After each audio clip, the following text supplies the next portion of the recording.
research stolen by Alexei and Melina enabled the Red Room to move beyond mere psychological manipulation. Now, they have actual mind control.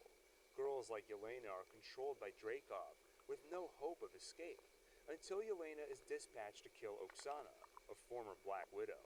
Before dying, Oksana releases a red dust that frees Yelena's mind, then gives her the rest, asking her to free the others. Hoping to recruit Natasha's help, she sent her a package containing more of the antidote, which puts a target on her back. Dreykov dispatches Taskmaster, someone with the ability to mimic any attack they see.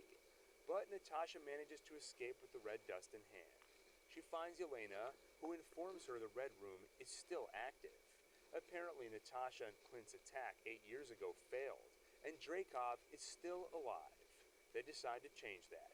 Together, they'll take him down, but this time they'll be sure he's dead. First, they need to locate the Red Room. So they find their old father, former Red Guardian Alexei Shostakov, and break him out of prison. Unfortunately, he doesn't know where the Red Room is either, but he suggests their old mother, Melina, might. So they head to her farm, and after 21 years apart, their makeshift family is reunited.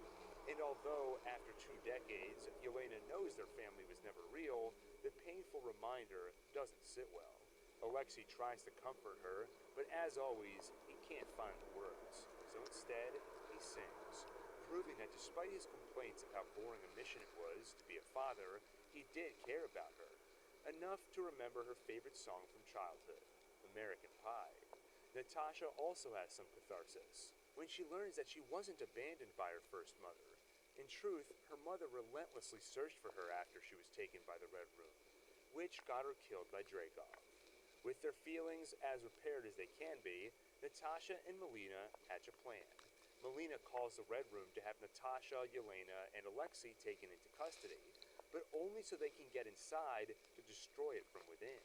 Natasha comes face to face with Dreykov, where he reveals that her explosion 8 years ago didn't kill his daughter Antonia, but instead gave him his strongest weapon yet.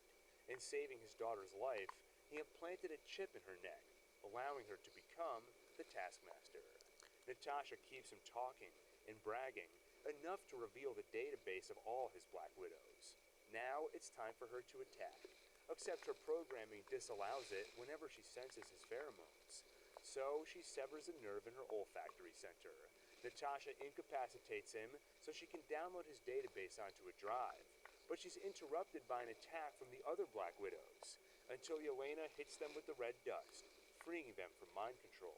Meanwhile, Melina's clash with Dreykov's forces has damaged the ship's engine, so they'll soon crash. But Natasha will not allow herself to suffer the same guilt she did last time, so she goes back for Antonia to ensure her survival. And once they're on the ground, the red dust frees her too. In the aftermath of the crash, Natasha reunites with her family and tearfully apologizes to Yelena. In all the years since their family dissolved and Natasha escaped the Red Room, she should have come back for her. Blood or not, they are family, and she deserved better. As General Ross and his forces arrive, Melina, Alexei, and Yelena head off, while Natasha stays behind to finally give herself up for the rest. Meanwhile, the new Black Panther T'Challa is quickly torn between 2 manners of ruling. On one hand, his father always insisted Wakanda remain hidden from the world, as it had for decades. On the other hand, people like Nakia, T'Challa's ex-lover, insist Wakanda has a responsibility to help others around the world. As a member of the War Dogs, just like the long-dead Njobu, she's seen people suffering firsthand. T'Challa's mind, however, remains unchanged.